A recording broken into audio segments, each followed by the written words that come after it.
Point হারালেই tournament থেকে বিদায়, এমন কঠিন সমীকরণের ম্যাচে ইকুয়েডরের প্রতিপক্ষ 4 বারের বিশ্ব চ্যাম্পিয়ন জার্মানি। সেই ম্যাচেও দ্বিতীয় মিনিটেই গোল হজম করে পিছিয়ে পড়েছিল ইকুয়েডর। তবে সেখান থেকেও অবিশ্বাস্যভাবে ঘুরে দাঁড়িয়ে তুলে দিয়েছে দুর্দান্ত এক জয়। এই জয়ে 4 পয়েন্ট নিয়ে দীর্ঘ 20 বছর পর বিশ্বকাপের নকআউট নিশ্চিত করেছে লাতিন আমেরিকার দল ইকুয়েডর। বাংলাদেশ সময় শুক্রবার ভোরে যুক্তরাষ্ট্রের নিউ জার্সি স্টেডিয়ামে ই গ্রুপের শেষ রাউন্ডের ম্যাচে জার্মানিকে 2-1 গোলে হারিয়েছে ইকুয়েডর। এদিন ম্যাচের প্রথমার্ধে 1-1 গোলে সমতা থাকা লাত্রিরা 77 মিনিটে পাওয়া লিড থেকে জয় নিয়ে মাঠ ছাড়ে। অঘটনের জন্ম দিয়ে ইকুয়েডরের নাটকীয় এই প্রত্যাবর্তনের পেছনের নায়ক দলটির আর্জেন্টাইন কোচ সেবাস্তিয়ান বেকাসেসে।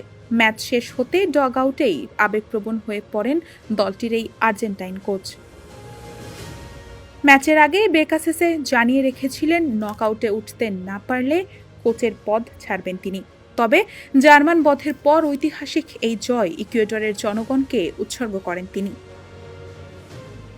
ইকুয়েডরের দায়িত্ব নেওয়ার আগে স্প্যানিশ ক্লাব এলচের দায়িত্বে ছিলেন বেকাসেসে। 2024 সালের সেপ্টেম্বরের কোচ হিসেবে বেকাসেসের প্রথম ম্যাচেই ব্রাজিলের বিপক্ষে 1-0 গোলে হেরেছিলেন ইকুয়েডর। এই হারের পর আর পেছনে ফিরে তাকাতে হয়নি তাদের।